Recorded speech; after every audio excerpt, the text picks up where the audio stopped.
Hello बच्चों, कैसे हैं आप सब। आज हम इस वीडियो में 29 अक्टूबर 2020 की 10वीं कक्षा की गणित विषय की कार्यपत्रक 49 नंबर की यानी कि वर्कशीट 49वें नंबर की आज हम इस वीडियो में करेंगे। ओके बच्चा, और इस वर्कशीट का टॉपिक हमारे पास क्या है? वृत्त का परिमाप और क्षेत्रफल। आज हम सीखेंगे कि वृत्त का हम परिमाप कैसे ज्ञात करते हैं और क्षेत्रफल क्या होता है और क्या क्या इनके सूत्र होते हैं। तो चलिए हम इसको स्टार्ट करते हैं। सबसे पहले यहाँ हमारे पास क्रियाकलाप 1 है, जिसमें हमें क्या करना है? पाई का मान ज्ञात करना है। और पाई का मान ज्ञात करने के बाद हमें क्या करना है? वृत्त की परिधि या फिर परिमाप को भी ज्ञात करना है। आपको पता है ना बच्चे कि वृत्त की परिधि क्या होती है, यानी कि परिमाप क्या होता है? कि कोई भी आकृति अगर हमारे पास होती है तो उसके जो चारों ओर की यानी कि जो भी उसकी हमारे पास क्या होती है? बाउंड्री होती है, जो भी उसकी सीमा होती है, उसको अगर हम चारों तरफ से अच्छे से नापें तो वो हमारे लिए क्या कहलाता है? परिमाप कहलाता है।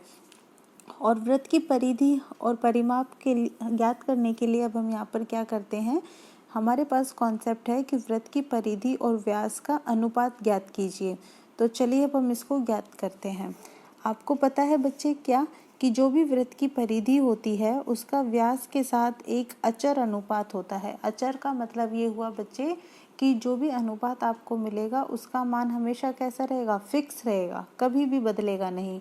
और जो भी हमारे पास अनुपात मिलता है, यानी कि जब हम परिधि में भाग देते हैं किससे? व्यास से, तो जो भी हमें अनुपात मिलता है उस अनुपात को हम क्या कहते हैं? एक यूनानी अक्षर से प्रदर्शित करते हैं और इस यूनानी अक्षर का नाम है क्या? पाई। और पाई का अगर आप सूत्र लें तो क्या होगा? पाई बराबर परिधि बटा व्यास, क्योंकि आप परिधि में भाग दे रहे हो किससे? व्यास से।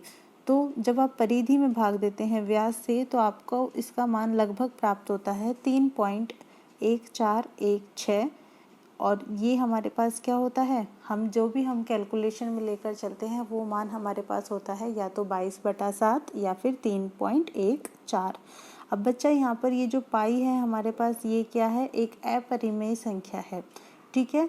और दूसरी बात, अब हमारे पास यहाँ पर मेन कॉन्सेप्ट क्या है कि अगर हमें ज्ञात करना है परिधि, तो परिधि हमारे पास क्या निकल के आएगी?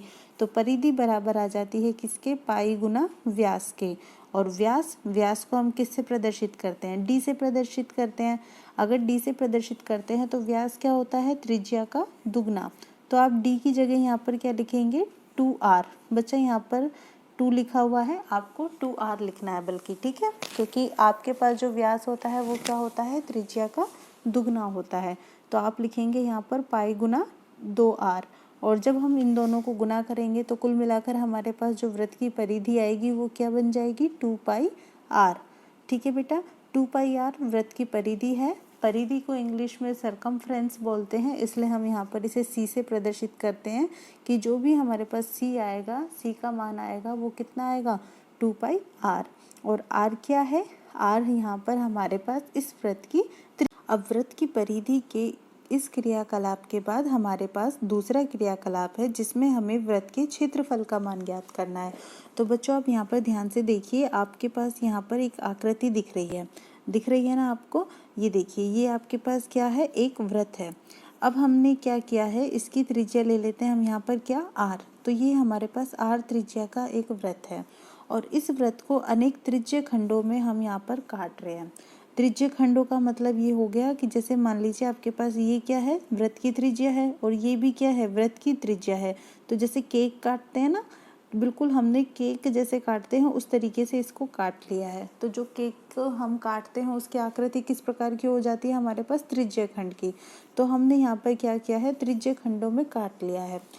आप इसको ऐसे समझकर चलिए कि जैसे आपके पास एक यहाँ पर वृत्त की जैसी आकृति में केक है और आप केक के पीसेस कर रहे हैं, और जितने भी आपने पीसेस काटे हैं केक के, आप उन सबको ना इस तरीके से लगा दीजिए जैसे आपने यहाँ पर लगाए हैं। ठीक है बच्चा, तो आप यहाँ पर देख पा रहे हैं कि आपने यहाँ पर कुल मिलाकर कितने पीसेस कट किए हैं? 16 पीसेस आपने कट किए हैं, जिनमें से आपके पास जो ब्लू कलर के हैं वो कितने हैं? 8 पीस हैं। और उसके साथ साथ ही जो आपके पास वाइट कलर के हैं वो भी कितने हैं? आपके पास 8 ही है। तो हम यहाँ पर इनको नंबरिंग कर देते हैं। देखो जैसे आपने ब्लू कलर वाले हैं वो क्या क्या नंबर के हैं, 1 है, उसके बाद 3 है, फिर 5 है, फिर 7 है, फिर 9, 11, फिर 13, और फिर 13 के बाद हमारे पास ये कौन सा है, 15।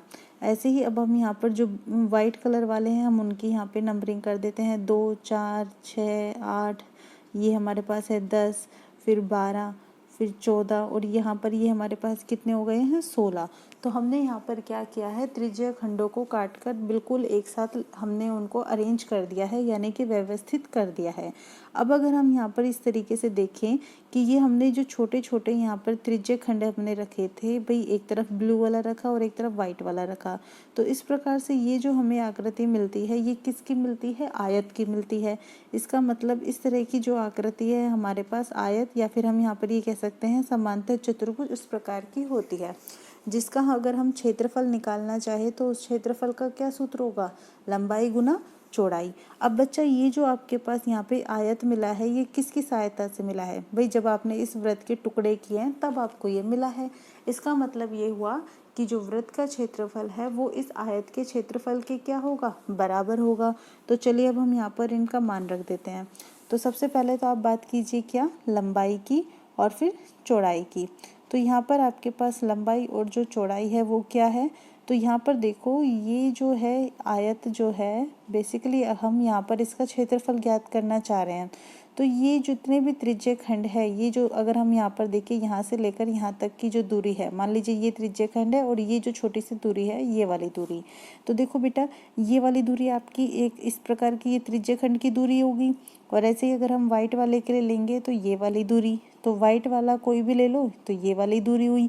तो इसका मतलब ये जो भी हमारे पास क्या आ रही है, लंबाई आ रही है, ये हम इस पूरे वृत्त को अगर हम यहाँ पर जोड़ दें तो उस लंबाई का आधा हो जाएगा, है ना, क्योंकि पूरे वृत्त को आप यहाँ पे जोड़ दो और फिर उसके बाद उसको 2 से भाग दे दो। तो ये देखो यहाँ से हम अगर पूरे वृत्त को जोड़कर 2 से भाग क्यों दे रहे हैं, इसका भी कॉन्सेप्ट समझिए बच्चा, कि अगर अब हम यहाँ पर ये ध्यान देते हैं कि हमने देखा कि जो भी त्रिज्यीय खंड है, जैसे मान लीजिए यहाँ से लेकर यहाँ तक का हिस्सा, तो ये तो आपके पास ये वाला हो गया। तो ऐसे हमारे पास कितने हैं, 8 हिस्से हैं। तो 8 हिस्से तो हमारे पास यहाँ तक आ गए हैं, और ये इस वृत्त की क्या है, हमारे पास लंबाई है ना, जो भी हमारे पास ये आयत है इस आयत की क्या है, ये लंबाई है। लेकिन हम अगर इस वृत्त में देखें, जब हम परिधि लेते हैं तो उस परिधि में हमारे पास ये ब्लू कलर के साथ साथ वाइट कलर वाला भाग भी तो आता है। इसका मतलब वाइट कलर वाला नीचे आ गया, तो हमारे पास लंबाई जो है वो कितनी बार आ रही है, 2 बार आ रही है। यानी कि हम ये कह सकते हैं कि 2 इंटू लंबाई बराबर किसके है, हमारी परिधि के है। तो इसके हिसाब से हमारे पास जो लंबाई होगी वो क्या हो जाएगी, परिधि का आधा हो जाएगी। तो इसका मतलब हम इसके लिए परिधि में 2 से भाग दे देते हैं। तो इसलिए हम यहाँ पर लिखते हैं 1/2 गुना 2 पाई r। तो लंबाई हो गई। अब बात आती है क्या, चौड़ाई की। तो चौड़ाई यहाँ से लेकर यहाँ तक की दूरी, और ये क्या है, देखो यहाँ से लेकर यहाँ तक की दूरी, और ये क्या है, वृत्त की त्रिज्या। तो चौड़ाई की जगह हम क्या लिखेंगे, स्मॉल r लिखेंगे। तो यहाँ पर 2 से 2 कट जाएगा और हमारे पास क्या बचेगा, पाई r स्क्वायर। तो पाई r स्क्वायर वर्ग इकाई हमारे पास क्या आ चुका है, इसका क्षेत्रफल आ चुका है। यानी कि हमें वृत्त के क्षेत्रफल का हमें सूत्र समझ में आ चुका है, और इसका मान कितना होता है, पाई r स्क्वायर। और जब हम वृत्त की परिधि की बात कर रहे हैं तो परिधि कितनी होती है, 2 पाई r।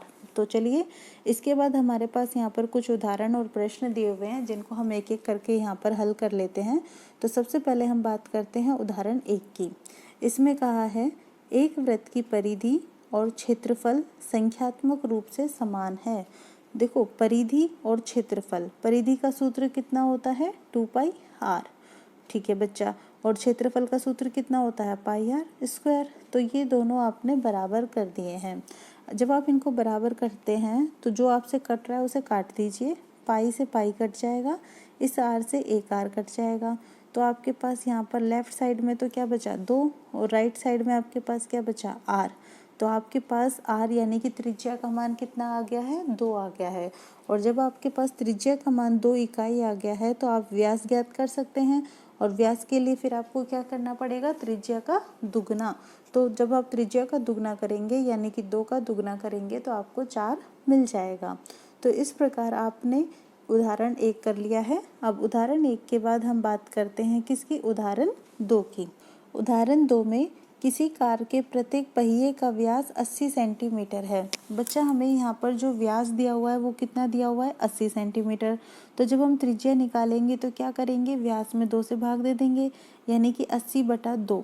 तो 80/2 यानी कि हमारे पास कितना आ चुका है, 40 सेंटीमीटर हमारे पास पहिए की क्या आ गई है, त्रिज्या आ गई है।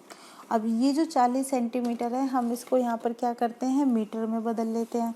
तो मीटर में बदल लेने के लिए आपने क्या किया, यहाँ पर 100 से भाग दे दिया, तो आपको 40/100 मीटर मिल गया है। यहाँ तक समझ में आ गया। अब इसके बाद यहाँ पे क्या कहते हैं कि यदि यह कार 66 किलोमीटर प्रति घंटा की चाल से चल रही हो। तो बच्चे अब आप ध्यान दीजिए इसकी चाल पे, चाल कितनी दी हुई है, 66 किलोमीटर प्रति घंटा। तो 66 किलोमीटर प्रति घंटा को जब हम मीटर प्रति सेकेंड में बदलते हैं तो हम 5/18 से गुना कर लेते हैं। ठीक है बच्चा। तो जब हमने 5/18 से गुना किया तो यहाँ से देखो 6 तिया 18 और 6 से ये 11 बार कट गया, तो 11 गुना 5 आया 55 और बटे में कितना आया 3, यानी कि 55/3 मीटर प्रति सेकेंड हमारे पास उत्तर मिला है चाल का अभी तक। फिर हमसे क्या कहा है, तो 10 मिनट में प्रत्येक पहिया कितने चक्कर लगाती है। आपको यहाँ पे ये ज्ञात करना है कि 10 मिनट में जो पहिया है वो कितने चक्कर लगा रहा है। भाई पहिया तो घूमता ही है ना, तो जब वो घूम रहा है तो वो कितनी दूरी तय कर रहा है। तो हम यहाँ पर चाल के सूत्र से ही चलते हैं। तो बच्चा जो चाल का सूत्र होता है हमारे पास, उसके अनुसार क्या मान होता है, दूरी बटा समय होता है। तो यानी कि अगर आप दूरी ज्ञात करना चाहते हैं तो आपको क्या करना पड़ेगा, चाल को गुना करना पड़ेगा किससे, समय से। अब चाल आपके पास कितनी आई है, 55/3 और उसके बाद समय, समय कितना है 10 मिनट। आपको जो भी चक्कर ज्ञात करने हैं वो कितने देर में ज्ञात करने हैं, 10 मिनट में ज्ञात करने हैं। तो आप 55/3 को गुना कर लेंगे किससे, 10 मिनट से। ठीक है बच्चा, मिनट से तो आपने गुना कर लिया, लेकिन जो आपको चाल दी हुई है, ये जो आपने चाल निकाली है यहाँ पर 55/3 मीटर पर सेकेंड, ये किस में है, मीटर प्रति सेकेंड में है। इसका मतलब ये हुआ कि आपको अपने मिनट को भी किस में बदलना पड़ेगा, सेकेंड में बदलना पड़ेगा। तो जो कटता है उससे काट दीजिए, 3 एकम 3 और ये 3 से कितनी बार कट जाएगा, 20 बार कट जाएगा। अब आप यहाँ पर गुना कर लीजिए, 55 गुना 10 गुना 20 कितना हुआ, 55 दूनी 110 और उसके बाद 2 जीरो इसकी, तो ये आपके पास 11,000 मीटर आ चुका है। इसका मतलब ये हुआ कि 10 मिनट में प्रत्येक पहिया जो है वो कितनी दूरी तय कर रहा है, 11,000 मीटर दूरी तय कर रहा है। अब बच्चा जब पहिया घूमेगा, दूरी तय करेगा, तो इसका मतलब वो ऐसे घूमेगा, तो घूमेगा तो इसका मतलब वो क्या कर रहा है, यहाँ पे चक्कर लगा रहा है, चक्कर लगा रहा है, या फिर हम ये कह सकते हैं कि अपनी परिधि जो है उसको वो तय कर रहा है ना, परिधि के बराबर दूरी तय कर रहा है। इसका मतलब ये हुआ कि ये जो दूरी है हमारी किसके बराबर हो जाएगी, परिधि के बराबर हो जाएगी। तो बच्चा परिधि में तो एक चक्कर होता है और हमें कितने चक्कर काटने हैं वो हमें ज्ञात करने हैं। तो हम यहाँ पर जब दूरी को ज्ञात करते हैं तो हम परिधि को गुना कर देते हैं किससे, चक्करों की संख्या से।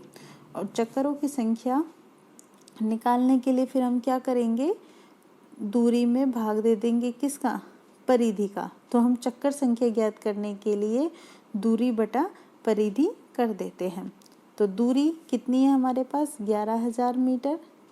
परिधि के लिए आप सूत्र लगाएंगे 2 गुना पाई, पाई यानी कि 22/7। आर कितना है जी हमारे पास, 40 सेंटीमीटर है और जब हम मीटर में बदलते हैं तो हम 100 से भाग दे देंगे, जो कटता है काट दीजिए। देखो 22 एकम 22, 22 से काटो, 22 पंजा 110 और 2 जीरो, फिर 2 से काटो 250 और अब ये जो 7 है ये ऊपर आ जाएगा, तो आप इस सबको गुना कर लेंगे और इस 1 जीरो से 1 जीरो काट दीजिए और जो आपके पास यहाँ पे गुना करने के बाद आपको मिलेगा वो कितना आएगा, 4375। इसका मतलब ये हुआ कि 4375 चक्कर जो है वो पहिया लगाता है, तब जाकर 11,000 मीटर की दूरी तय होती है। तो बच्चों यहाँ पे आपका उदाहरण 2 जो है वो पूरा होता है। अब हम बात करते हैं किसकी, प्रश्न 1 की।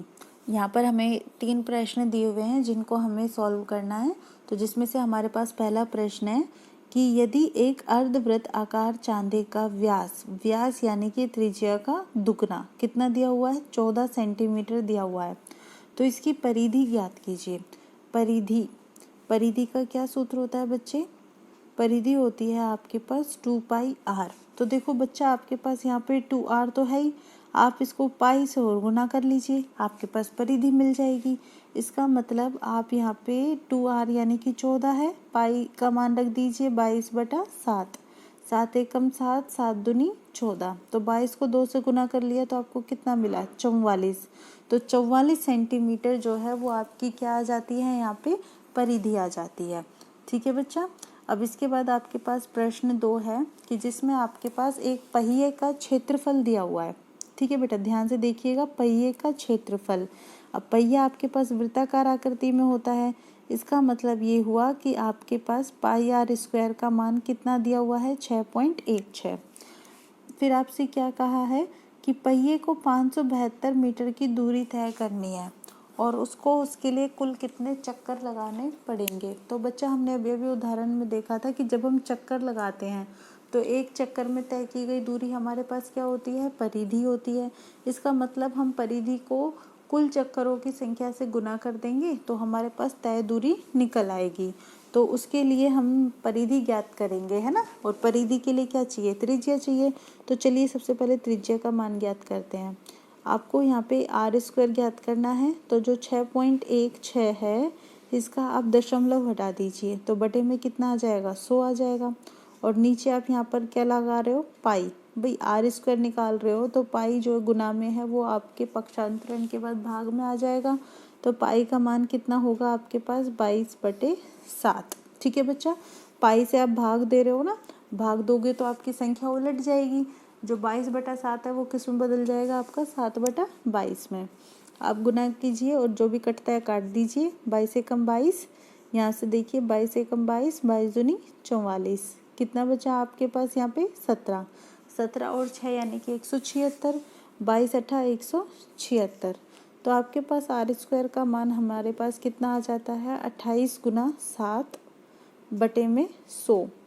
28 जो है आप इसको इस प्रकार से भी लिख सकते हैं, 7 गुना 4 और यहाँ पे गुना 7 बटे 100। तो आप यहाँ पे r का मान निकालिए। r का मान निकालने के लिए आपको क्या करना पड़ेगा? इसका वर्गमूल लेना पड़ेगा। तो 7 गुना 4 गुना 7 बटा 100 का वर्गमूल लीजिए तो 7 बाहर आ जाएगा। और जो 4 है, 4 का अगर आप यहाँ पे वर्गमूल लोगे तो 4 का वर्गमूल कितना आएगा? 2। तो ये 2 भी आपके पास बाहर आ जाएगा। तो यानी कि 7 दूनी 14 और बटे में कितना? 10। तो आपके पास कितना आया? 1.4। तो इसका मतलब आपके पास जो त्रिज्या आई है वो कितनी आ गई है? 1.4 मीटर त्रिज्या आ गई है। तो अभी जैसे मैंने आपसे कहा क्या कि आपको जो दूरी ज्ञात करनी है तो वो आपको दूरी कैसे चाहिएगी? कैसे आप ज्ञात करेंगे? आप चक्करों की संख्या को n से मैं यहाँ पर लिख देती हूँ और उसको आप किससे गुना करोगे? परिधि से। तो जब आप चक्करों की संख्या को परिधि से गुना करोगे तो आपके पास दूरी ज्ञात हो जाएगी और दूरी आपको दी हुई है। तो इसका मतलब ये हुआ कि आपको n ज्ञात करना है। तो n ज्ञात करने के लिए दूरी यानी कि 572 में आप भाग दीजिए किससे? परिधि से। और परिधि क्या होती है आपके लिए? 2πr। तो जब आप इससे भाग देंगे तो 572 बटे 2 गुना पाई यानी कि 22/7 गुना r कितना आया हमारे पास? 1.4। तो जब आप इससे गुना करते हैं तो जो संख्या कटती हैं वो काट दीजिए। पहले तो देखो, पॉइंट हटाया तो क्या हो जाएगा? इस पॉइंट को हटाने पर 1 0 ऊपर चली जाएगी। 7 एकम 7, 7 दूनी 14। अब देखो 572 कटता है क्या 22 से? 22 एकम 22, 22 दूनी 44, कितना बचेगा? 13। हाँ जी बिल्कुल कटता है। देखो 22 एकम 22, 22 दूनी 44, 13 बचा, 22 छिंगा 132। यानी कि n का मान आपके पास क्या है? 10 गुना 26 बटे 2 गुना 2 और 2 गुना 2 यानी कि 4। तो 2 से कट जाएगा, 2 पंजा 10 और ये 2 से ये 13 बार। तो आपके पास कितना आएगा? 13 पंजा 65।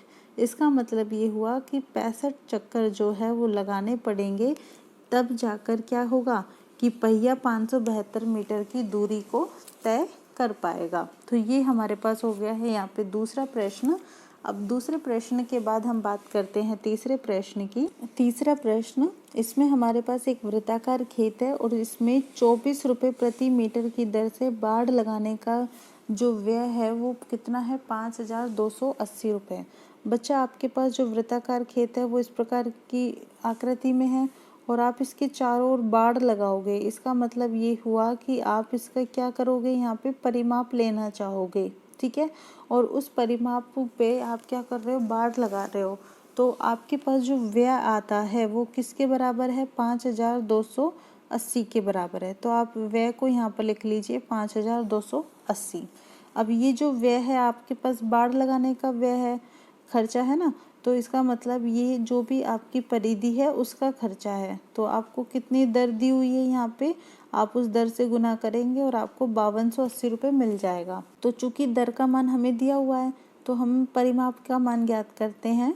उसके लिए हम 5280 में भाग दे देते हैं दर से, और दर कितनी है, 24 रुपये प्रति मीटर। तो 24 से आपने भाग दिया तो 24 दूनी 48, फिर 24 दूनी 48, 0। तो 220 मीटर आपके पास क्या आ चुका है, इस वृत्त की परिमाप यानी कि परिधि आ चुकी है। और परिधि का जो सूत्र है वो किसके बराबर होता है, 2πr के।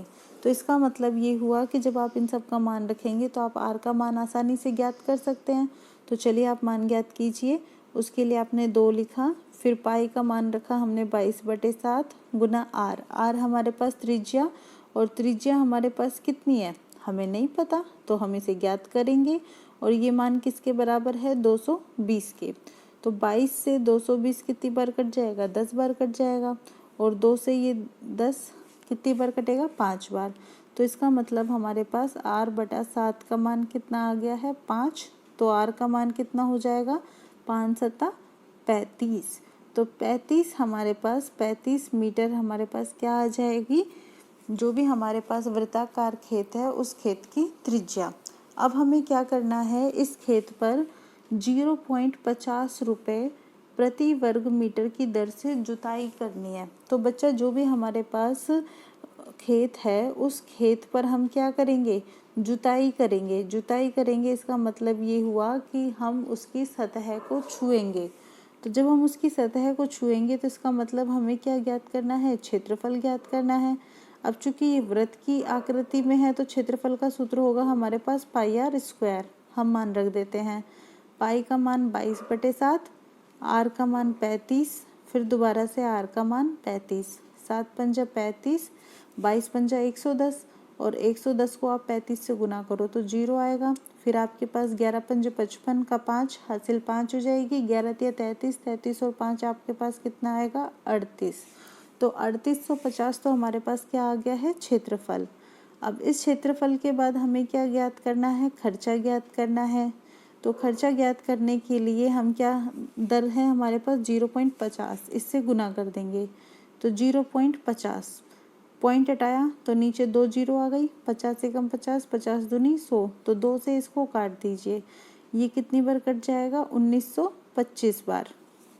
इसका मतलब ये हुआ कि 1925 रुपये जो है हमारे पास खर्चा आएगा, जिससे हम खेत की जुताई को कर पाएंगे। तो बच्चे यहाँ पर आपकी जो वर्कशीट होती है वो कंप्लीट होती है। Thank you for watching my channel.